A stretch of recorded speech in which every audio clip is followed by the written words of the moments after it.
Welcome to the Coach's Table Podcast, where coaches come to grow personally and professionally through real-world application and online education. What is going on, everybody? How you doing today? What a great day it is. It's looking outside. When I look outside right now, it's absolutely beautiful. It's sunny. Love seeing the sun, getting outside, getting that good vitamin D, and love seeing the green grass. Actually, it's really crazy because growing up in Minnesota, at this time it's typically full of snow. It's typically cold. It's typically gray. So being someplace different where it's warm and I can see green grass and I can see the sun is always a positive sign. So for today, before I bring on the guest, let's get the administrative stuff out of the way. If you get value from this episode, if you get entertained, educated, or encouraged, okay, do us a huge favor. Drop us a like, drop us a comment, drop a share, and send it to somebody that you think would benefit from it, because that's the only way the show grows, and that is the only way it gets out. So really appreciate that. If you would do that, today's guest, wow. Talk about a wide range of topics, talk about a wide range of individuals that he's trained. Super excited for this because he has so much to talk about, from owning a business to being in the Air Force to competing in CrossFit and competing at as USA weightlifting. Not only that, but top 25 athlete in the USAW, which is absolutely insane in the nation. So unbelievable. So if you guys want to learn something today, stay tuned. Sam Johnson, what's up, man? How are you doing? I'm happy to be here. Man, appreciate that. It's sunny I'm here doing too. great. I got sun as well out here in Portland, Oregon. So it's nice. How is that? How is Oregon? It's cool, man. I mean, it's all right. It's all right. In the summer, there's no humidity. Mm-hmm. In the winter, it rains a lot. In the spring, it's hit or miss. But last few years, it's been pretty nice in the spring and summer. So it's chill. But the mountains out there are beautiful, yeah? Yeah. I mean, the Northwest is known for its, you got the coast, and then you can go out, hit the mountain, and if you snowboard or ski, or even just like hike, there's some pretty good hikes and stuff like that. So yeah, I've never been out that way. I've never actually. I've been to the West Coast one time. Went to Cali one time. Oh yeah, what city? That's a good question. I was there for what they call NTC. Yeah. You're probably familiar with that. What city is that in? I don't know what city that's in. It's in California. All I remember is the desert. I don't remember the city. So that's my one time being in California. Yeah. Been to Arizona twice. Almost died in Arizona one time, but that's a story for another day. Yeah, it's a story for another day. So that's about as far as. Nah, I was trying to sneak into Mexico. Oh, yeah, there you go. It was wild, man. I'll tell you that story. It was crazy. It was pretty wild actually, but it was with a friend that I met in the Army, so kind of crazy. But so I've never really been out to the West Coast. The farthest I've gone to Colorado, whitewater rafting. Yeah. But that's really about it. But everything in the Northwest I hear is beautiful. Like everybody raves about Utah and Montana, Wyoming, Oregon. Yeah. So, if you ever make it out this way, hit me up.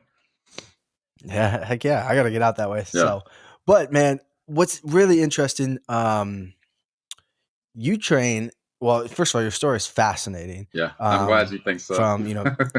Yeah, man. I think people's stories are fascinating because here's the thing, honestly, is I don't think enough people get the opportunity to tell a story. And when they do, I think we'll realize how much more similar we are to each other than we are distant, right? Or divided, right? So it's crazy. Everybody thinks you have to have this like the craziest story ever, and it's like, no, but people got to hear a story. So speaking of that, man, tell me. So you grew up with a dad that was in the Army, 21-year veteran, and then you decided to join the Air Force. Kind of walk me through that. Yeah. My dad was, he made it to be like a master sergeant after 21 years. He was in Iraq for 03, 04 or whatever, 04, 05. 03, 04. I was in high school. I was like freshman, sophomore when he was gone. So that was kind of crazy. Sometimes out of class, the principal would call me up out of class and I'd have to run down to their office and catch him on the phone for like 5-10 minutes, and that was besides that, like email. But for like a year and a half. He would write letters and stuff like that, but he was out at Anaconda in Iraq. Yeah. But yeah, I mean, it was just growing up. It was a lifestyle. We lived on post and lived in Oklahoma for like 9 months or something like that when I was like 4 years old. So I remember Sure. he was there for like infantry or artillery, heavy artillery. Yeah. And we would like I was like 4, but I remember this, so I must have been like traumatized. But they're training, and it's just like, when the house is Boom. shaking, Yeah. and we're Yeah. just like Yeah. little kids. I have 3 younger siblings, but at the time it was just me and my younger brothers, just infants, and Yeah. yeah. So just growing up with him as like a big influence. I mean, he was always training. He would drive us to the park and listen to Army Ranger cadences in the car. Oh yeah. Like super super Oh yeah. intense, dude. Old school Army type shit. But Yeah. yeah, he Yeah. would have us play basketball and he would run laps, and it seemed like forever. We'd be tired, like done playing. He's still running. Yeah. And then Man, that's the Army way, though, yeah, he'd right? get done That's the running Army and way. hit like 100 pull-ups, 100 push-ups, and 100 Oh, lunges. geez. So my dad was like 6'2", 240. Like, he was a pretty big dude, but he Absolutely was super jacked. fit, and he Yeah. was from Compton, California. And yeah, he just, Mhm. it was his way. He found discipline in the military. He found like it was regimented, and he just loved it, and Yeah. he breathed it, and it was his life. So, um, following in his footsteps was kind of natural. But I honestly really wanted to play sports growing up, and I did. I played every sport possible, from basketball, football, Yeah. baseball, soccer, ran track. Had a number of injuries coming up. One in particular was pretty serious. It was a torn ACL and broken femur playing football. Mm. Oh, Yeah, wow. so I was playing receiver. I played receiver and safety. And there was a play where I was on a kick return. I was going out of bounds, got hit somewhat late. Play was over. It kind of shifted my perspective on sports a little bit, because I couldn't play anything for like a year and a half. So I was only Sure. 12, so it was like pretty tough to see everybody else playing. But he just took that Mm. opportunity, that year and a half where I was like, basically crutching around, feeling sorry for myself. He took that as an opportunity to let me know that, sometimes in life things don't go how you plan. You might want to play pro whatever, but Mhm. reality is your Mhm. leg might not grow anymore. You might have one leg longer than the other. So what are you going to do? So Yeah. he would talk to me Yeah. about that when I'm Yeah. like, 12, 13. Luckily that didn't happen, but I came back and played sports at like 14, 15. And then when he was gone deployed, I feel like, now knowing what I know about physiology and stress management and stuff like that, at 15 years old, having your dad in Iraq, and you don't know, you're seeing on TV, like we would see like on the news, because there was no social media back then. There was, Yep. it was all just TV or radio. But Yeah. 100%. yeah, so we would see people getting blown up and shit like that in Iraq. And Yep. Yep. we didn't hear from him like for days, so we didn't know. But I was Mm. stressed. I was a kid, but I was stressed. I held it in. I didn't really talk to anybody about it. And then I lost a bunch of weight. So I lost about 30 pounds, and I was already a pretty wiry, skinny kid, at 15 years old. Sure. Um, Yeah, yeah, I yeah, yeah. lost 30 pounds from 150. So I got down to 120 at about 5'11", 6 foot. So yeah, so Wow. I mean, Skin and bones. I Yeah. was in danger, So they got me in the hospital, did some tests. They found out I had Crohn's disease. They diagnosed me with Crohn's disease. Um, and then Sure. they got me on some like prednisone and some other medication to help me gain weight back. I spent like 3 or 4 days in the hospital, and then got out, Yeah. and started. Luckily, my grandma was a nurse, so she helped me out. I stayed Mm. with her for a couple weeks, gained my weight back, got back into school. I missed a couple months of school. This was yeah, freshman year of high school. I missed a couple months of school. Didn't get to play sports that year either. And then by the time I got healthy again, it was already like junior year of high school. So I didn't really get to Wow. play sports Yeah. through freshman, sophomore year. And the prednisone, it had a side effect of it is like it it kind of stiffens your joints up. So my joints felt real Mm. stiff by the time I got back to playing football. But I got to play football my senior year, and I did all right. I had fun with it. I didn't know shit about training, Yeah. so I was pretty weak back then. But I had a younger brother that his name's Ethan, and he Yeah. was pretty big in football. He's 6'4", 300 and something pounds. Um, Oh, yeah, he wow. ended up playing defensive end for Notre Dame.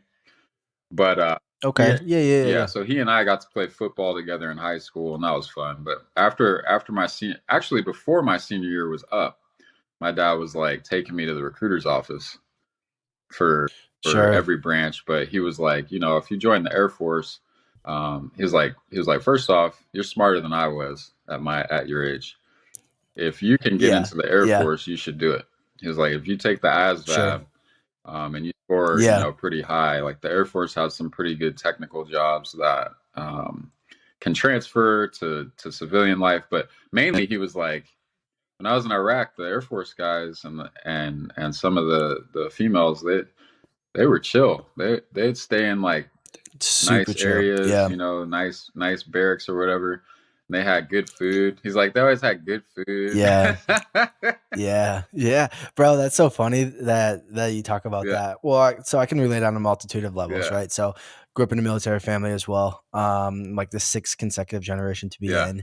My dad went to Iraq twice. My uncle went 2 or 3 times, and my other uncle went twice as yep. well. So Um, and yeah, man, yeah, 100%. And just then playing sports, kind of followed in my dad's mm-hmm, footsteps and everything. He like wanted to play college ball, but he like tore his mm, ACL back in like the 80s. And then at that point they were like, like, hey, that's it, right? So for me, it was like, I gotta play ball, I gotta play ball, I gotta play college ball. And then I ended up getting like a scholarship to go play college mm, ball, but we didn't have any money because we're not rich. We yeah, pretty middle class, if you will. And he was in the army at the time. He was in the National mm-hmm, Guard. He actually like started in the mm, Navy and then went Army, and then was in the National okay, Guard. So, but he was like, hey, like this is an option. He's like, you don't have to pay for school. You don't have to. You're gonna have to do these things, but um, you don't have to pay for mm-hmm, school. And I'm like, yeah, I'm not paying for school. Like, are you yeah, kidding me? smart, mm, So similar, yeah, man. So I joined the National Guard, um, and then went to college and played ball and did all that type of stuff too. nice. So it's just kind of crazy how like the stories like that unfold. Oh yeah, But he was saying, yeah, he was like, "Yeah, like join the Air Force," and I'm like, I don't want to. Everybody's like the Chair yeah, Force. yeah, Like, why yeah. the hell would you want to No do doubt. that? Yeah, It's yeah, yeah. definitely But now I'm like sitting back, it's man. definitely there's Now I'm definitely like, different sides of each branch, but oof, specifically, I can yeah, only speak on the Air Force because that's what I spent 7 years in. So I was in from right yeah, out of high school in 2006 to yeah, 2013. And I was yeah, active duty the whole time, so I got to travel a lot. I was stationed yeah. in Texas, Mississippi, Florida a little bit, Missouri, Washington State, and then I was in Afghanistan. Went through like Turkey, Germany, Kazakhstan. I was in Oh Okinawa, wow, Japan, and then I spent a little bit of time in Seoul, South Korea. But yeah, overall, I actually spent a lot more time with the Army guys than I did the Air Force. So my job, my crazy. career, MOS, if you want to call it, was combat engineering. So Yeah, I was spending a hmm, lot of time with the Army engineers and the Marine combat engineers and the Navy Seabees, so the Navy engineers. yep, They all kind of work hmm, together, and especially in Afghanistan, I worked with the Army quite a bit, and like sure, EOD. So yeah, you yeah, kind yeah, of learn like, oh, yeah, we all work together when you're out in the shit. yeah, But then yeah, for when you real, come back into like, because I was at Bagram in Afghanistan, sure, in it was '09 or 2010, and yeah, we'd be out like doing all kinds of shit, and you're spending time in the car or in the trucks with the Pakistanis and the Afghanis and kind of sketchy. yeah. It's like you're out there in the outskirts and You're like, bro, yeah, and then But here's the thing. Everybody speaks rifle, Yeah, right? yeah. Oh man. Actually, Yeah. one time I was climbing Yeah. up in this dude's truck to escort him on base Yeah. because he was bringing us like a bunch of gravel. Because we were doing like some Mhm. project, we needed more gravel or whatever. I think it was like a road we were building. But dude, Mhm. as I'm climbing up, he's like, "Oh, I think." I was like, "Nah," because I had it in my hand. I was like, "No, no, no." You're like, no, bro. I was like, "Get out of here, man! They're crazy." And one of my Yo, friends, that's awesome. he was like, "Bro, I got in there. I thought I was gonna have to shoot this dude because I got in there." And he said, "Boom, ha ha ha ha ha." Yo, what? Yo. He was totally fucking with him, you know. But Bro, that's not what you don't joke I about that. I know, right? I guess they do. Yeah, he What? was He like, walks "Bro, in I and goes, didn't know what to." boom. And he said, yo, fuck out of here with that shit, man. Yeah, Hell so no. Absolutely not. I was 20 when I first got to Afghanistan, and yeah, it was like days like that, you know, it's like you make light of it, but you're out there 12, 15 hours a day, and it's hot and you're just doing crazy work. But guys are driving around Yeah. on their motorcycles and they got their AKs, and you're just like, what the fuck, you know? And then you get to Yeah, the yeah, yeah, middle of yeah. the we would get back into the middle of Bagram. We'd go to like, you know, get some food. Actually, I think I would work out first. So we would go work out in the gym at Bagram, and you couldn't have your weapon Mhm. um late at Yep. night. In the Yeah, in the gym. gym. Yeah, Mm. period in the gym. So you have to leave it locked up. Yeah. So we'd be in there like 2 hours or so. And this is where I really started to develop like a real love for training, because a lot of the Sure. guys that were like getting either ready to go out for the night were training, or getting done with work from the day were training. So we were getting done from the day, and then there'd be a lot of like Rangers and Green Berets and Yeah. CCTs and PJs in there doing Yeah, yeah. CrossFit workouts or like powerlifting. So that was when I Mhm. really got into like powerlifting and CrossFit a little bit. But yeah, Mhm. I had some guys that I looked up to that were like, you know, they were like, dude, this might be the last workout ever for me. I'm going out. Mm. You know, Mm. so Talk about motivation to fucking yeah, train, doing huh? like, you know, 5 rep max deadlift, and then 100 like pull ups, 100 like burpees, 100, Y you know, dips, all this mm. shit. You're just getting swole. And there was one night we were coming out of the gym going to get some food, and one of the like Air Force Master Sergeant guys, like super ate up, comes up. Where's your Yeah. reflective belt? Yeah. Oh, oh, stop. Yeah. he was like, he was like, Stop. he was Sergeant, where's your reflective belt? And I was like, I was with Yeah. like 3 or 4 guys, and I Stop. was like, bro, I don't think we have reflective belts. Like, I think we need to get some, but like, we don't have our weapons. Don't you care about that? he was like, he was like, Yeah. oh yeah. Go get your weapons too. Go get your. Yeah. Man. I was like, So so what's your priorities? so to provide yeah. Yeah, no shit. I'll tell you what, that reflective belt will save you a life though. hmm Alright. So to provide context for everybody listening and watching that's never been in the military, there's a this is fucking dumb. But there's it's we have this belt. It's called a reflective belt or a PT belt, right? And they're freaking bright yellow, orange, and it's the Army's massive, or the Army and the Air Force's, I guess, massive safety mechanism. And the running joke is, if you wear your PT belt or your reflective belt, anything that happens to you is totally fine because you got your PT belt on. But if you are not wearing your damn PT belt, no matter what you do, it is going to be blown up out of proportion so much. Why? Because you're not wearing your damn PT Yeah, belt. And that thing is so stupid, man. We make it the biggest deal. So if you're not in, that's why we're yeah. laughing, because we make it the biggest deal, like, oh, the PT belt will save you. And it's just, it is the dumbest thing Right. ever.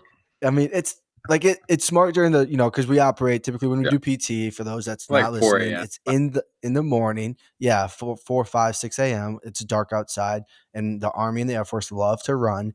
And the way that we value people, and if they determine if they're going to be a good leader or not, is how well they can run. Right? It's not a There's no perfect science. It's just if you can run well and you're a PT stud, you're going to be a good leader. That's the way that the military essentially correlates leadership. So we wear this PT belt so we don't get hit by a car, which is fair. I respect that, but it is way too far. Anytime it's slightly dark outside, if you don't have that PT belt on, oh Lord, have mercy on you. So that's why we're laughing, because we know how Oh dumb it yeah, is. it's Yeah. essentially one of those things within the military community that if you mention it, you're like, oh yeah, I get it. Like Oh people, yeah. Yeah. that want to wear that rank, and they really exercise that power. Once they get it, that's one of the things they can pretty much on any day. If they walk around base, they can find somebody doing something, Oh doing yeah. something, or they got something Oh on their yeah. uniform fucked up, or their hair's touching their Yeah. ears or something. But yeah, I was just like, Some crusty old sergeant major is gonna walk yeah, through, I was just like, bro, we and it's don't have like, our weapons either, so I feel like that's more important. But nah, what do I know? yeah. So, okay. Yeah, exactly, right. So you deployed and then you spent time in Japan Yeah, yes, and I got back you fell in love with so I training. got back from Afghanistan, and Mhm. I did all right there. I worked my ass off. Like I think I Yeah. learned the value of not complaining, because what a lot Mm. of people do when they go through hard times is they feel sorry, right? And we all want to feel sorry for ourselves when shit's hard. But if somebody next to you is Yeah. going through the same thing and they're not complaining, and they're accepting their circumstances and they're pushing through, I saw guys like that and Yep. it inspired me. Like I felt like I knew inside I wanted to complain, but because they weren't complaining, I looked up to them. I was like, oh man, I respect that. I'm going to try to do that from now on. So I really learned to try to make that a Yeah. habit. And it takes discipline, because Mhm. anybody could complain about anything. I mean, it's all Yep. relative what Yep. sucks and what doesn't, but sometimes shit just sucks and you just got to accept 100%. it and move through. And it's actually sometimes better, I Man, think, proven scientifically, that if you do not complain and you keep focus on like a, not necessarily like a positive mindset, but like a neutral mindset, you're yeah. actually able to Yep. control and stay detached from those emotional feelings that might bring you down. So Mm. I learned Mm. Yeah. that, and That yeah, I got some, like, EOD gave me some shit, like I forget what it's called, some a a cheap accommodation, like an accommodation yeah, like a achievement. combination Yeah, yeah, medal. yeah. Yeah, yeah, yeah. Yeah, So, yeah, yeah, yeah, and yeah. then when I got back, my master sergeant was like, "Oh, you did well there. We're gonna put you in honor guard." So I did honor guard on base at Fort Lewis That's what's up. McChord in Washington. I did that Yeah, for yeah. a year, and then they nominated me to be a combat training instructor in at Kadena in Okinawa, Japan. So yeah, so by Wow. 24 years old, I was a staff sergeant. I got that position as an Yep. instructor, which it was fairly young. Like I was fairly young for being an instructor already. And I learned that once I became one, because Yep. most of the guys that I was working with were older than me and they were higher ranking than me. They may Yeah. know. And they're willing, well, they're taking that instructor role as like, I'm taking a knee for a minute, for a 1 year or 2 year approach. And for those of you that don't know what taking a knee means, it's, you've been on the line for so long that we're going to go send you over here so you can recharge your batteries, Mm, essentially, right? Because you're deploying, you're out in the field, you're running cycles, you're doing all that other stuff. So a lot of times instructor positions typically are older, NCOs or yep. officers or whatever the case may be. And they, are doing it to say, I want a better work-life balance, whatever the case may be. And it's typically at the end of their Yep. career, and it might be their last couple of years, and then they're going to call it a deuce, or it might be in the middle of their career and then they're going to go back to the line when they're like, oh yeah, because it's a broadening Yeah. assignment. And if you don't know the Army, or the military, we don't need to explain everything to you today. But so that's where I'm interested, because then you go to Japan, you probably have a lot of time on your hands and you start Yeah. training, right? Like you train on deployment, you know, kind of fell in love with it, but then you got to Japan and like you fell in love Yeah. I with mean, I training. feel like I really fell for it in Afghanistan. Like I learned the stress management side of it. Because there was Sure. guys, there was people getting blown up and shit like that. So it was kind of Yeah. stressful seeing that stuff, and then driving by, like we'd drive by. We had a project out near the prison in Bagram, so it Hmm. was kind of like on the other side of base from where we stayed. So we had like a Yeah. 30-45 minute drive every morning, but we would pass by the wrecking yard where they would take all the MRAPs that had been blown up, and you see like blood on the windshield and shit Mm-hmm. like that. Like it was pretty rough, Yeah. but lifting really kept me balanced, and I felt good. Like when I got a good workout, I could Sure. actually sleep. I wake up feeling sore. I Yep. did some shit. So when I got back and I was doing honor guard, I was NCOIC of the honor guard routine or whatever, and then my dad passed away. So my dad had been sick from the time he got Mm. back from Iraq. He had some shit that Mm. like nobody really diagnosed at the time. It turned out it was like either hexavalent chromium exposure, so exposure to chemicals in Iraq, or some sort Yeah. of degenerative disease that he just was, contracted. But regardless, Mm. there was a few Mm. people in his unit that had similar symptoms and everything like that.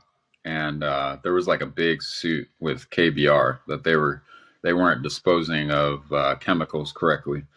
But either way, like from the course of Wow. 2004 when he got home to 8 years later, 2012 when he passed away, he was kind of just slowly wearing away, Mm. losing his vision, losing his ability to Yeah. to walk, talk. Like Wow. from 2009 to 2012, he couldn't walk, couldn't really like Oh. speak that clearly. So it was tough, like calling him on the Mm. phone or anything like that. It was like he couldn't really elaborate words. But uh, Man, I'm really sorry to hear that. Honestly, that's my yeah, condolences to yeah. I you, mean, man. That's like really tough. he I'm was one really of those sorry to hear guys. that. He was 100% Army. Like he was a soldier, and he always Yeah. looked at it as Yeah. like, this is what Yep. I signed up for. Whatever happened, happened. But fuck it, keep moving, and I'm gonna move on to the next life. Yeah. But when I Yeah. when I got done with honor guard, I mean, I was pretty sad. Like I was disappointed. I was 23, and yeah, maybe my master sergeant, he saw that a little bit, but I was training my ass off throughout. Like I had started doing CrossFit. I remember I worked out probably the hardest I've ever worked out the day that he passed away. So that really lit Mm. like a fire under Wow. me. So yeah, I went Wow. pretty hard. Like Wow. I probably did over 100 deadlifts. Like I was like Jeez. like heavy. Okay, so let me pause there for a second. Yeah, let me pause there for a second, because most normal people, when their family member passes away, especially their parent, and for men, I would say maybe especially their dad, but um, we want to sit and feel sorry for ourselves, which you should. Oh There should be yeah, it the grieving sucks. period, right? Oh my gosh. I can't imagine losing a parent. I can't imagine losing a sibling. I truly can't. I've thought about it. Like, man, what Yeah, happens when? And it just like it tears my heart apart. And like I just sit there and I start crying. Just even the thought of it, let alone actually having it happen. Um, you know, regardless at the age of 23, 24, like unbelievable. And you trained hard that day. You just said, I'm going after it. Um, that's unbelievable. Kind of crazy, but unbelievable. Um, if you ask me, I mean, it's wild, man. I just can't imagine, losing a parent like that, especially at that young of an age, that's crazy. So, okay, so then you're in Japan now and you're training CrossFit. And then you compete in CrossFit, right?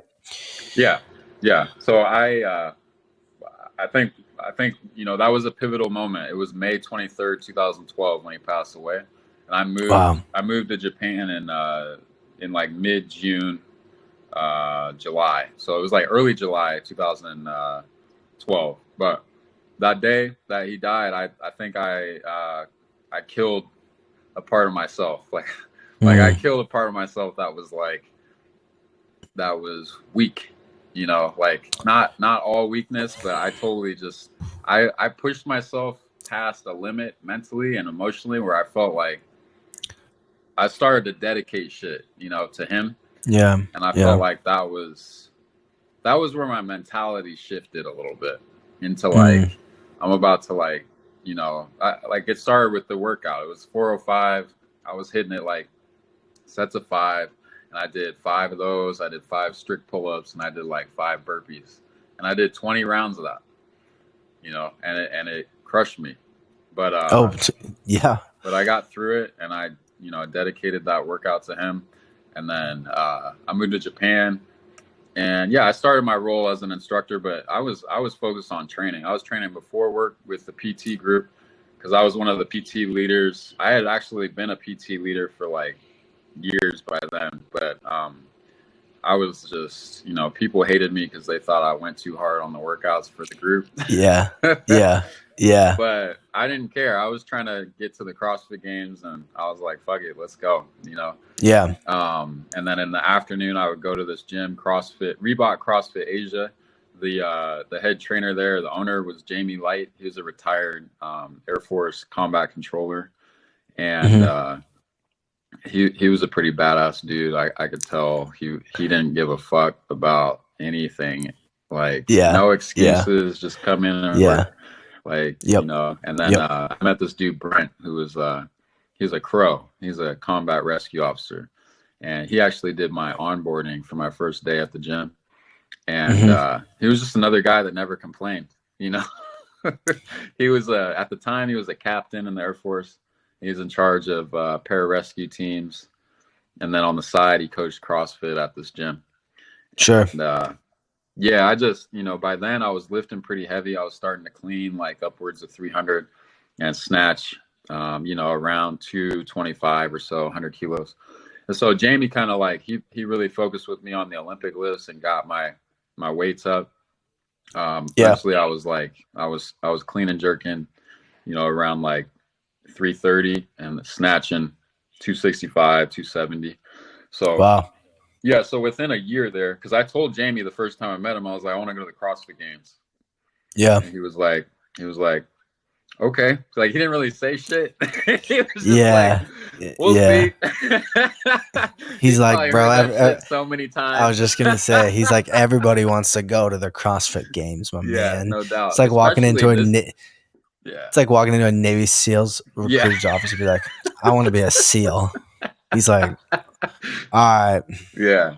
Do you really? You know what I'm saying? Like shit so often. Yeah. He's like, do you really? And you're like, yeah, man. And like CrossFit was getting huge then, right? That was like the very beginning of it. Yeah. It was at its peak, I would say, because Rich Froning was winning all of them, and guy's an animal, man. I want to say 2012 was the first year they bumped up the cash prize to like $250,000. So yeah, it was a big deal, and Instagram was just starting. Sure. Facebook was the thing, but Instagram was just starting. So yeah, I remember some of my first Instagram posts were from that gym and from Okinawa at the beach. Crazy, man. So yeah, I would crazy. I would work as an instructor. That we taught a course that was like recovery from getting attacked by one of these countries and World War III and doing mop gear and all this stuff. Oh, the mop gear. Yeah, and then and then in the evening I would go to that gym and train for like 2 hours, and I had a condo on the beach, so the Air Force put me up in a nice $2,500 a month condo. Wow. 2 bedrooms. See, this is why you go to the Air Force, because the Army would be like, bro, look, there's some barracks or some dirt. You pick, like, Yeah, for real. We gave you that one man tent. Don't you remember that from Central Issue? Oh yeah, Yeah, build yeah, that. And you're just like, it's bro. interesting. I Yeah. feel bad sharing this, but it was a two No. bedroom condo, man, with a beachfront. Man. Shit. So you were living the life. You were living the life. I All right, was. picture It this. was. Picture this. You were a staff sergeant then? Yeah, yeah, Staff sergeant, 25, 24-ish, mid yeah. 20s. 24. Yeah, Yeah, living in Okinawa on a yeah. beachfront property, 2 bedroom, okay, and you're an instructor, which is a chill life, and you We just go taught a and train. course. Yeah, we taught a course for a week and a half, and then the rest of the month before our next course, because we taught a course every 2 weeks or so. We'd have a week and a half of course, Yeah, yeah, and it was yeah, like yeah, 12-hour days for like 10 yeah. days in a row, and then Sure, 2 or 3 weeks of like downtime, pretty much. chilling, Come chilling. in, like make sure everything's clean, like done by noon. So then I would Yeah, just yeah, go yeah, yeah, yeah. train. Go I'd put train. some rings in one of the hangars. I would do muscle ups, and I built up the Golly. gym at work. So then I started hitting the workout midday, and then by the end of the day, I would go to the CrossFit gym and train with Jamie and Brent and all them. And then I met some And badass Marine chick named Kristen Wagner, and I think she's in the Navy now, but she was a CrossFit Games athlete individually already, and she was a beast. so you just started Um, training with her. yeah, she was handstand walking, and first time I tried to handstand walk, I fell on my back, lost my air. So so What? I had a long ways to go, but I was Yeah, determined, yeah, and I yeah. I had some good people training with me. Another one was Kristen Arnold, and then Tara McCall, Brent McCall's wife, who was a former Air Force officer, but and then yeah, Kristen's husband Matt, he was a Crow as well. So I had like some really good people to train with. There was also some other people. Neil, he was a Marine. I think he's like a gunnery sergeant now, but that dude, he was a badass. And then one of my really good friends, Billy. Billy was a fighter pilot, and he actually passed away last year. But he, Mm. that dude was a beast too. Like there were some beastly people in there that pushed me. Yeah, And yeah. yeah, Billy was from the Air Force Academy, and he did like 315 cleans and stuff like that. So he was Mm. just a badass. But Yeah. he just died. He died in a accident flying his own jet, or flying his Oh own like wow. plane or whatever. That's tough. So So yeah. so tell me then how you go. So you're competing in CrossFit or at least attempting Hmm. to you get to top 50, top 25 in USA weightlifting. How Yeah. Well, bridge that yeah. Well, gap? the time in Okinawa was good. It was a good amount of like training hard, relaxing on the beach, Yeah, working sometimes. the life, literally the life, the But life, the mostly life. training. I bought an assault bike, which you can see. I have an assault bike behind me here. But I Yeah, yeah. bought an assault bike and I put it on my deck at my condo. So And I would wake up some mornings before going to PT and hit that for like 30 minutes, minute on, minute off, like super hard. So I was just like pushing myself, and I was eating a lot of good food, yep. and I saw myself get into really good shape. And my routine just weeks just stacked. There's Yeah. 52 weeks in a Yeah. year. I probably spent 40 something of them like really pushing myself with one day off a week from training, and I was training 2 or 3 times a day. So Yeah. from the time I got there to when the CrossFit Games Open happened, I got Yep. super fit. I made the team in the gym, and we had a 6-person team that won the Asia Regional in Seoul, and we went to the CrossFit Games in LA in Wow. July 2013, and Jamie was our coach. So he took us out there, and we got through the CrossFit Games. We placed first in the Asia region, and I think we were 37th in the world once we That's got to the CrossFit unbelievable. Games. Yeah, That's our whole unbelievable. team was military except for one dude that was Japanese, and his name was Noya, and we called him Ninja, and he didn't Yeah. speak any English. We were doing sign language with this guy. Yeah. Come here. Come here. Yeah, You go. You go. Yeah. Yeah. yeah, Yeah. we'd be Yeah. like Yeah. ninja, ninja. Yeah. That's wild, man. Yeah. But like after the CrossFit Games, Jamie pulled me aside. He was like, "Man, I remember the first day you came in the gym and you wanted to go to the Yeah. CrossFit Games, and I thought you were a fucking Yeah. idiot." Yeah. You're like, well, I'm still an idiot, but I'm now here. Yeah, yeah. I was like, I mean, Get some. nothing really changed. You know, we just pushed Yeah. through. Yeah. And yeah, so then this was watching Jamie over that year. I wanted to have my gym, you know. I was like, yo, I want a Yep. gym like this. This is cool. This is a Yeah. cool vibe. I feel like average everyday people should train like this. I feel like young kids coming up should train like this. Um, and I started learning. I started taking certifications over that year, and then I got out in August 2013. So Wow. there was like some punch the clock, like get out of the military early clause that Obama Sure. had, and I think I was within a time frame where I could do it. So I did it because I wanted to open my own gym. So I moved Yeah. back to Portland, and I was working at Portland State as a strength coach and finishing up school. And yeah, did that for 6 months or so. Just to figured out I didn't want to do the football strength and conditioning. But it was a good Yeah. experience working with the football team. Yep. But this is where I started competing in Olympic weightlifting, Okay. and a lot of the kids on the football team, they they uh, they didn't take me seriously until the coach told them, "Hey, watch Sam do a clean." I did a clean. I think I did 275 with no warm up, and they were just like, Wow. "Who the fuck is this guy?" You Yeah. know. Mm-hmm. And at the time, 275 was somewhat of a warm up. Like I was Sure. getting, I hired a Canadian strength coach to program workouts for me, Wow. and I was doing some hardcore training. Like I was doing Olympic weightlifting training is different. It's like you Yep. go in, you might have like warm up, do a max height, like build up to a max height box jump, or build Sure. up to a max broad jump to Mm-hmm. activate the central nervous system, and then do your snatches. There's like 3 sets of like 2 snatch pulls, 2 Yeah. power snatches, and two Yep. two two full snatches at like 70 to 80%, and then do Mhm. 3 sets of clean and jerk at 70 to 80%. But it would be like 2 clean pulls, one Yep. hang power clean, one clean, and then 2 jerks. Yep. Just shit like that. But shit like Crazy that would wreck me. complexes. Yeah, It would those wreck complexes me. are wild. Yeah. Oh yeah, it would wreck me. Mm-hmm. So then I'll get through that, and then the assistance work, like half a mile sled drag, and like 100 rep, hollow rocks holding the med ball. Sure.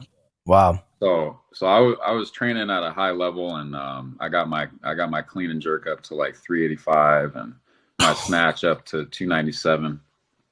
That's stupid. Weighing 201 pounds. So I Wow. was, at 25 years old, I won state. I won Oregon. I got first place. I set like the state record at the time for that weight class, and then I went to nationals in Dallas in 2015. This was I had just opened my own gym, so I was opening my gym, and I was running classes all day, and I had some trainers that worked with me, and I called it Strength Farm. I trademarked the name. There shouldn't be any other strength farms in the United States of America. Wow. Look at Otherwise, that. my attorney isn't on his job. We're coming for you. Yeah, but yeah, at the time, I thought strength was like the key, and I still The do. thing. I Yeah. still do. But yeah, Yeah. like went to nationals, placed 25th. It was a good time. And I did it the next year as well. But I just figured that I had to choose one or the other in terms of, did I want to focus on being a business owner and a gym owner, or do I want to be an Olympic weightlifting athlete full time and try to make it to the Olympics? Yeah. But the reality is the Olympics are a pipe dream, and it's very hard to make it there and make money at the same time. Yep. So I really loved that type of training, but it was super hard, and I was super irritable with people. Like it was a Sure. very hard job to have, or very hard passion to have and try to run a business, because Yeah. it fucks with your hormone cycle a little bit. Yeah, I bet. I Training like mean, that, you know? like, yeah, well, it's just like you're so focused on one thing, you Mm-hmm. know, and you feel like everything else is stopping you from getting that one thing, whatever, you know, and whether that's, you know, making it to the Olympics, whether that's CrossFit games, whether that's building a business, like whatever that one thing is for you listening, it's like you feel that way, you know, like it's everything is stopping you from that one thing. And you just you get very irritable, and you're just like, if you aren't helping me get to my one thing, get out of here. You know what I'm saying? Like you kind of have that mentality, you kind of have that mindset of like, if you're not here to help me, like F you. If you are here to help me, F you as well, but I'll listen. You know what I'm saying? Like, Yeah, yeah, I felt like I was like I opened Strength Farm, like I said, with in Japan. I learned that it's a community, and I opened Strength Farm to be a community center. So I had classes from 5 a.m. to 7 p.m. and you yeah, had kids in there, you had adults, we had people with brain injuries, we had a physical um, therapist, and yeah, we were running classes, you know, maybe 6 classes throughout the day. And then I had personal training clients, but it was yeah, yeah, never a problem with the community members. It was always like the walk-ins. Because yeah, originally, when you're opening your own gym, you know, you're doing marketing, you're doing yep, like guerrilla marketing mostly, but just going door to door, doing Groupon and stuff like that. And there are some people that, you know, they come in from out of town, or they hop around to gym and they look for a freebie or whatever, which is cool. That's what they do. But yep, there was a few times where, you know, and I had just gotten out of the military, so I wasn't really, I mean, yeah, that yeah, yeah, yeah, nice. yeah, yeah, yeah, yeah, I yeah, went, yeah, you know, I'll admit I wasn't that nice. And yep, I tried to be nice. Like I cared about people. But sometimes yeah, if you felt like, if I felt like you crossed the line towards me, I'm gonna come right back at you. I'm gonna tell you yeah, what's up. I'm not gonna yeah. be like the business owner that's like, oh well, I'm sorry you feel that way. Like I'll try to do better. The customer is always right. Like, Yeah, no, you're this not. Look, Yeah, you're there was not. a couple If times, man, I yeah, was like, nah, I don't believe in that all the time. mm, Because there was a guy, he came to a class, and it was run by a physical therapist. So I had the physical mm-hmm, therapist running the class, mm-hmm, and it was a mobility class, but we did heavy deadlifts first. So we did heavy deadlifts with the trap bar, like, you know, some broad jumps, sure, and sure, then so it wasn't like that metabolic, but it was strength. And then sure, we did like a circuit of like um, seal walks with a slider along the turf, and some leopard crawls, and some crab reaches, and some like strict toes to the bar. So it was like not CrossFit. And he was sure. there to do CrossFit. And he emailed me and he let me know it wasn't CrossFit. He wants a refund, blah, blah, blah. The workout sucked. So I said, well, we don't do refunds, but if you really want to get a good CrossFit workout, do 150 burpees for time and then send me the video. Yeah, And so he went yeah, on our Google page and he reviewed 1 star. So then I was like, damn, cool. 1 star. Damn, bro, why you be like that, man? Yeah, I was like, okay. Yeah, So then I saw the average score on our Google page drop a little bit, and I was like, okay, my actions yeah, have a direct reflection on my business and how people perceive it. So mm, I need to figure out a way to become more balanced. So I started doing sure, more yoga. I got into yoga, and I was still doing weightlifting training, but I started really getting into yoga. And we had a yoga class at the gym that was 30 minutes of strength, 30 minutes of vinyasa yoga, and vinyasa, that was really the key for me. Like because just doing weightlifting, I felt okay, but I felt strong, but I felt kind of irritable and run down. sure, And it was just running the business and then training like 3 hours a day. So once I stopped looking at the Olympics as a possibility, I went down to like, you know, hour and a half workout a day.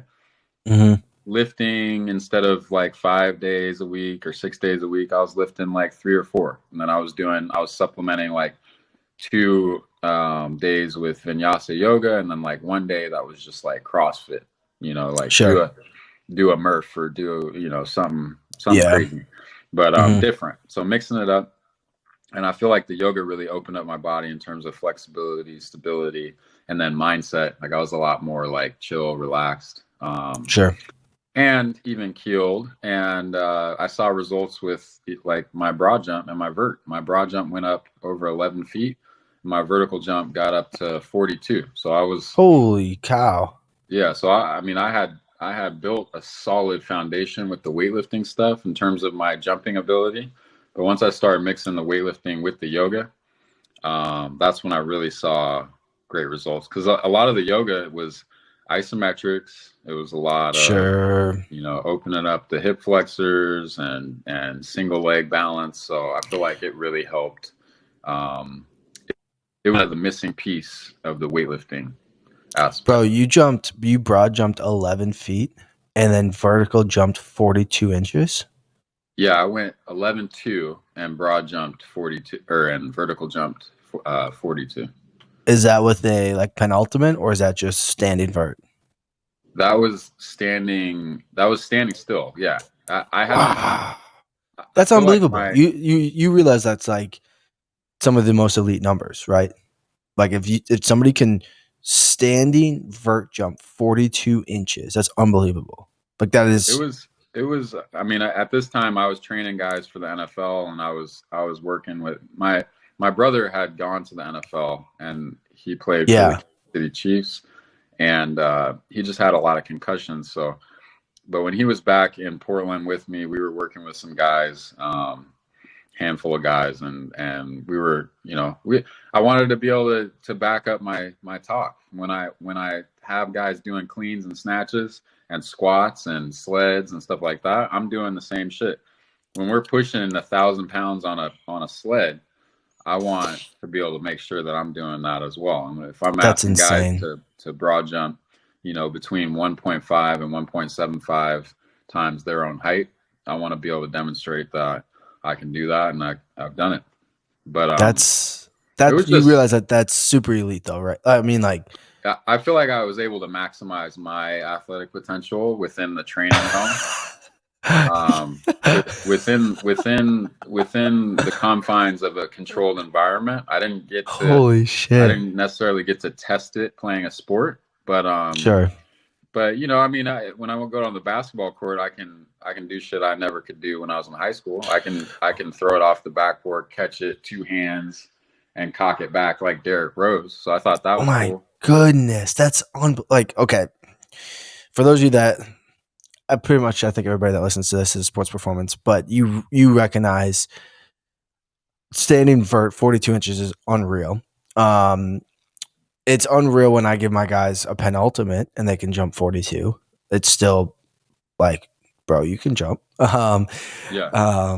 But standing is unbelievable as well. And then broad jumping 11 feet is unbelievable as well. So like jumping is such an athletic movement, and I think more people should jump more often, whether it's triple jumps and broad jumps and standing jumps and vertical jumps and single leg jumps. And I just think jumping is such an amazing thing. Sprinting, Yeah. jumping, throwing med balls. I think those are three huge things for like key athletic development. And people will argue semantics, Olympic lifting and power Oh, I or love that. I love so yeah, I I mean, love getting into the weeds because the reality is, you know, um, it's all just semantics, like you said. It's really about yeah. force production, force Mm-hmm. absorption, and Yep. rate of force development. So how Yep. quickly can you create force Correct. within any given movement Mm-hmm. and plane of movement? And I'm all Yep. about that shit. I literally love testing myself, and Yeah. I don't ever have anybody do something that I don't do or haven't done. I So think that's so important. I think that's it so important because here's why. Because there's so many strength coaches and coaches in general. You see this now. I mean, look on the sidelines. Oh, this bothers me so much. But look on the sidelines of any sport, and you have these extremely overweight, obese coaches, and they're just do this, do that, do this, do that. Now, to a certain extent, I'm not saying you have to be able to do exactly what your guys do, right? But what I am saying is you should at least look the part. And so you should train. You should train consistently. You should train hard. You should look the part. If you're a skill coach and you're trying to demonstrate what they should do, you should be able to do it. right? I Does agree that with that. I think that there are some exceptions, if people sure? have injuries or they've Yes, had some yes, sort of like, issue that prevents them from doing that. But yeah, correct. I've always felt like um, I am a culmination of a lot of the experiences I've gone through, so I can't really speak for anybody else. But my goal has always been to first, I wanted to see if I could do that shit, and I was really just trying stuff out. In terms of like, I would take certifications. Like I flew down to Exos in Sure. Scottsdale, Arizona. I took the OPEX CCP courses, the program design courses. Were Studied those West. good? Did you like those? Were they good? Yeah, I thought it was good from the perspective of like having done CrossFit in a competitive stance, and then Sure. Okay. learning about Charles Poliquin's way of things and Yeah, structural yeah, yeah, yeah, balance. yeah. And Yep. then so OPEX, James Fitzgerald, he kind of mixes a lot of the Poliquin principles with CrossFit, and I think he does a really good job with that, as well as just having a system. And then I studied Louis Sim or yeah, what the fuck is the guy? Yeah, West Side Barbell. Yeah, Louis. Yeah. Yeah, Hmm. and he is really the original guy that talks about jumping, Mm. and he was all about like max effort day, Yep. Dynamic efforts, max all that speed stuff. Yeah. day, Yeah. but mixing in like assistance work and accessory work. 80% of your lifts should be accessories. So I thought that was a cool concept from the conjugate system, and then just learning through the weightlifting experiences with studying the Chinese, studying the Eastern Europeans and the Eastern European blocks Sure. that they would come in, hit some heavy lifts, go home, eat a bunch, take a nap, come back, hit some heavy lifts, go Do home, this. Yep. eat again, come back, hit some heavy lifts. So they'd be lifting 3 days a week or 3 times a day, Yeah. 3 days a week. So they would only lift 3 days, but they would lift 3 times each day. Yeah. They And get 9 training sessions in a week. yeah, and then 4 recovery days. So I always felt like that was genius. If you have the time, that's Yeah. really if that's what your if that's your really job. what it is about. But yeah, as a strength coach, somebody that goes to the gym every day, I am able to spend a good amount of time Sure. training, and I've done that. But at this point where I've grown my business to, I really don't. I'm more about sustainability. I really don't Mhm. spend like 3 or 4 or 5 hours a day training myself. I'm Right. Right. I'm Right. more at Right. like maintenance phase, where I Sure. am I am mid 30s. I am looking at like longevity, and I'm thinking like, oh, maybe it's probably not that optimal to lift over 2 times my body weight every week. you know? But if you can, might as well, right? I mean, Yeah. Well, that's the thing. yeah, Like I've learned I can still do it when yeah, I want. Like I can still do it yeah, on demand, but when I yep, train in that range of like, let's say on a hang clean, I'm doing, you know, what most would say 70%, right? I'm working at 70%. My 70% is about, 125% of my body weight. So if I'm wow, training at 125% of my body weight consistently, and then I'm going and that's randomly. 70%. Like that's rather light. seventy Yeah, for percent is me, not. for me, Well, I'm it's just saying, light. 70% in general is like, Yeah, it's not like, oh, we're really like, hey, yeah, I had a training session today, but it's not like I got crushed. yeah, yeah, Yeah, exactly. yeah, So if I keep most of my training, between 70 and 80% of my max, then when I go up around 90, or I am hitting on some of those bigger lifts, up yeah, around 2 times body weight or over 2 times body weight, or if I want to do a trap bar at like 3 times body weight to see that yeah, I can still do it, I'll test it out. But I'll make sure it's like within my training block, like every 4 or 5 weeks, I yeah, might go heavy and see where I'm at. But to and me, touch that's been it. a lot more sustainable Yep, than yep, back when I was in my mid 20s, yep. maxing out weekly. Well, it's interesting because yeah, are you familiar with like the residual training effects, like Yeah, in the how long they stay around. So it's really funny because Yeah. the more I look into that, the more I realize like we don't need to train heavy that often. And what I mean by that is like, yeah, we still want to train heavy, right? But Hmm. like there's strength stimulus that stimulus stays around for like 28 days or 25 Yeah. days plus or minus 3 days. I think it's 28 Yeah. plus or minus 3 days. So anywhere from 25 to 31 days. So every month. Well, if I, you know, hit that quality once a month, and maybe I hit it Hmm. more than once a month, maybe it's once every 2 weeks or whatever. But if I hit it at least once a month, it's still there, you know? Yeah. And, Sure. I saw this with myself even before I knew about this concept. When I was in the military, active duty, when we were in Kansas, we would go out to the field for like 3 weeks at a time, right? Hmm. And I was living on a tank because that's what I did. So I was living on tanks and eating MREs and, doing all that cool fun stuff. But Yeah. um, what I've what I found is when I'd come back to the gym, I didn't like lose strength, Yeah. right?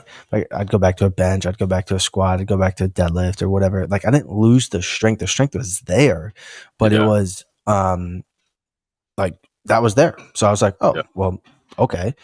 But what we would lose, what we, did that type of, what wasn't there was the speed. What wasn't there was the jumping ability. What wasn't there was, the sprinting, right? Hmm. Because those qualities don't stay around for long, which is why it's so important as an athlete or as a coach that you train those other qualities rather than focusing so much on 90% or all the strength components of it, because that quality is just going to be there. It's going to be there for a while, especially I feel like as I get older, and maybe you can talk on this too, but like that quality seems just to stay around longer for me because I'm older and you have more time and your body just like recognizes it compared to the sprinting and the jumping, the throwing components of it. And it's just like, well, I don't always need to hit max strength then. Like, let Yeah. me stay in the 70% range and I'm going to see a lot more gains in that anyways than what I'm going to see continuing trying to touch a max strength. Yeah, definitely. And that, to your point, that 70-80% range is faster on the strength speed spectrum. So if you're moving with maximal intent on the concentric phase of each movement, you're going to see a lot of explosive strength developed. So And, much. and yeah, just, adding like the accommodating resistance has always been a way that I've kind of deloaded my body and, adding chains or bands Yeah, yeah, for the yeah. combination. And then, yeah, just keeping my work capacity up. Like I've been doing a lot of lactate threshold training on the assault bike recently, and I've always been told like doing more endurance work, you would lose strength and you would lose muscle. But I've Nope. actually gained a little bit of muscle. I actually currently have more muscle mass than I did when I was doing weightlifting, when I was 26, and I weigh the same. So my training now is a lot more intelligent Yeah. than it was back then. It's actually funny you say that in regards of the capacity work. So Um, I've been doing a lot more capacity work as well, especially on the assault bike. I get crushed Yeah. on it. I've been either doing like a 2-to-1 or a 1-to-1. Started off with a 1-to-2 work rest ratio, right? Hmm. Because that's a natural progression of intensity, Yeah. 1-to-2, right, and then Yeah. 1-to-1, and then 2-to-1, right? That's a natural. And what I've noticed, and I've done this because I ran a 1x20 time, but my strength increases so much when my capacity is better.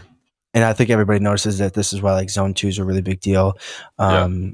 Like think of it this way. If I have a car and I have the engine of the car and it only has so much horsepower, well, you know, I can't have more horsepower without expanding the engine typically, right? Hmm. That's why like Hemi is a really big engine and it has a lot of horsepower because it has the capacity to hold that horsepower.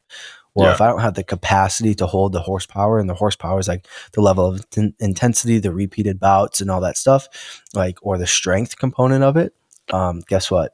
It, it's not going to be able to work, right? And I heard this. I don't know if I told you this the other day. I read this tweet. It was fantastic. I think I told you this, Yeah. maybe, I think right? you did. I Yeah, think you and it did. was. And it was intensity without capacity is just fatigue. Mm-hmm. And that is just sticking with me. And I'm just like, Yeah. gosh, that makes so much sense. Like, Yeah. so if there's one thing for people to work on your capacity. Do a 1x20. If you don't know what 1x20 is, look it up, or reach out to me and I'll tell you about that. But it's amazing. It's amazing. It's boring, Oh, but it's amazing. I did a 6 week cycle of that shit. Yes, but it's amazing. You feel so 3 days a good. week. Yeah, Oh literally. man, it was rough. Yeah, Back squats.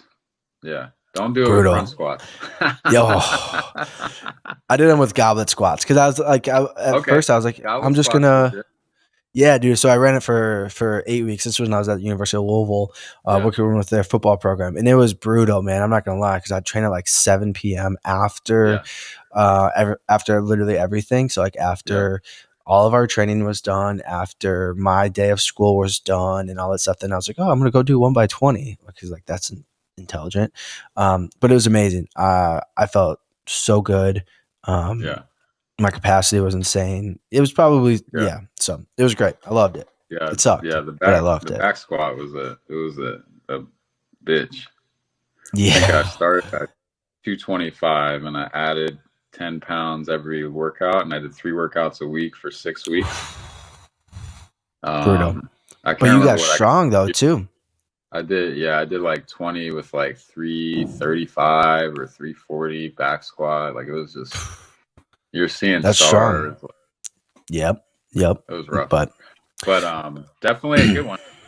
yeah, The biggest thing I've learned within this subject of doing a lot of stuff myself is that I know how things feel. So if I'm mm, training other people and they're telling me that something really sucks, I'm like, I know it sucks. I know. been there. Yeah, go But darts. that's how we get stronger. Yeah, You are as strong as how much work you've put in.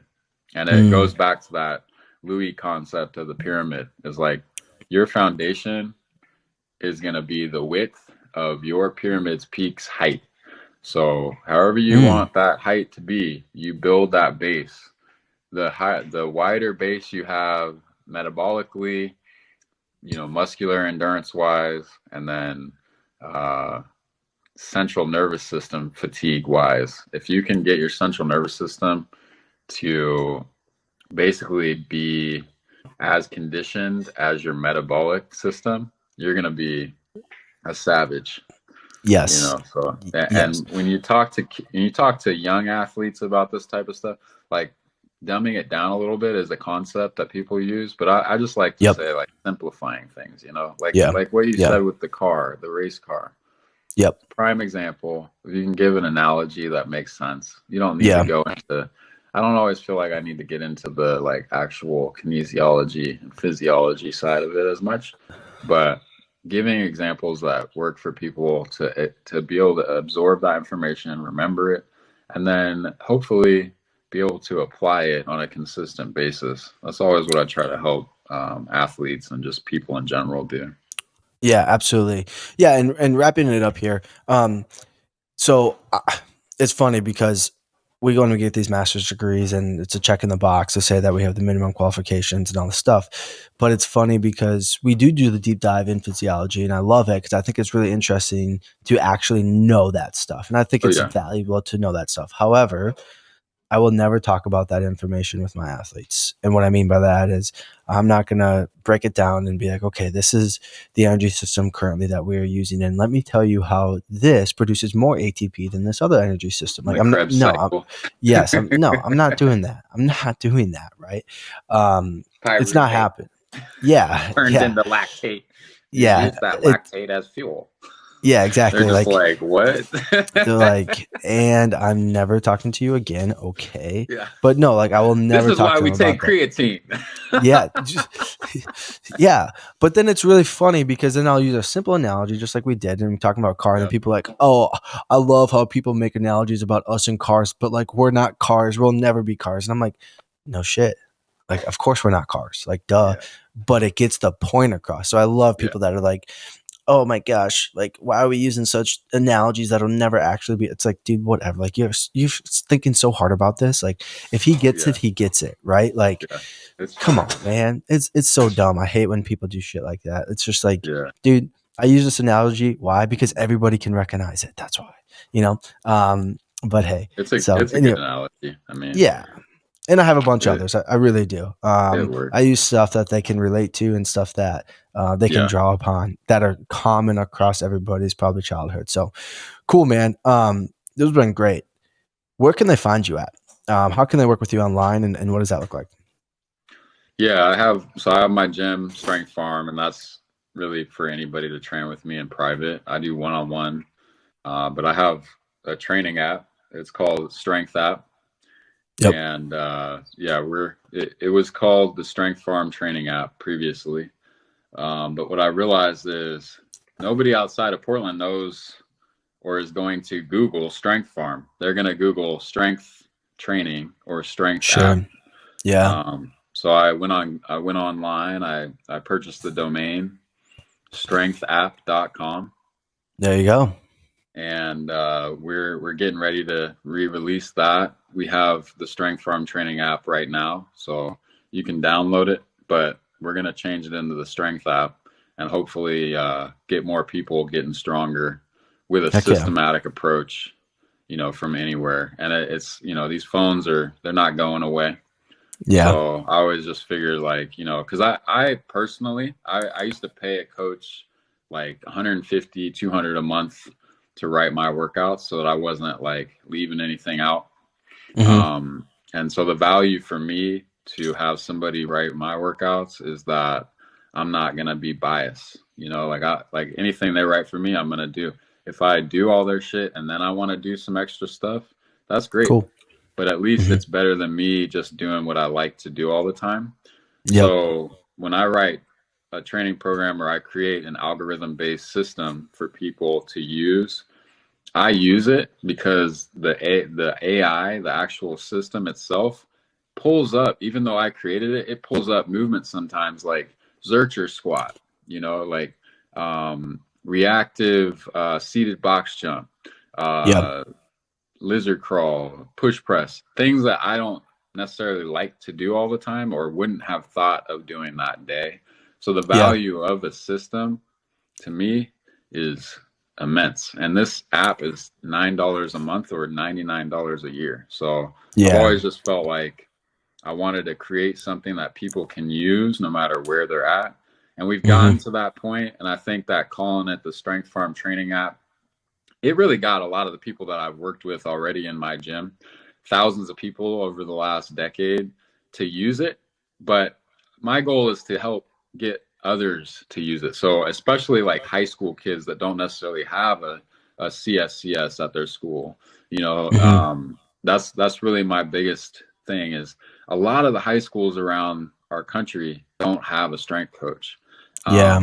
So having the strength app, I will be able to hopefully help more kids get stronger on their own with a system that's balanced with strength movements, speed movements, mobility movements, and conditioning Hmm. movements. So all the Yeah. things that we've covered a little bit within our talk are in my training system, and I'm excited about it. I mean, I don't like, talking too much about it because I'm not naturally like a marketing guy. Sure. Um, but I think it's the shit. I think if people try it out, it starts with a plank for time and a broad jump for distance. And those two movements, you get a strength score, and that strength score is going to determine where you're at within the 5 levels of training. And Hmm. you're going to have there's 800 possible 4 week routines on there. Holy So cow. there's a good amount of movements. There's 100+ movements on there, and they each have a video with tutorial. So Wow. if I could leave this talk, and if anybody else out there tries my training app and they like it, that'll be a success for me, because I'm always like reluctant to bring it up because people are like, Yeah. oh, every trainer has an app, blah blah blah. I'm like, Yeah. actually, not every trainer has an app. That's so true, bro. That's so true. The So Instagram trainers they trick you into thinking that they have an app, but it's They don't really have an not app. theirs. Yes. They just use somebody else's. So They use a well, template. yes. Yes. Well, go get the Strength app. Okay. Appreciate your time, Sam. Yes, sir. Really do appreciate it, man. And, I look forward to talking to you soon. And thanks for coming on today, man. I really appreciate it. And guys, give this a like, give it a follow, give it a share, and send it to somebody that you think can benefit from it. So All appreciate right. it. Take care. See you, buddy. Yes, sir.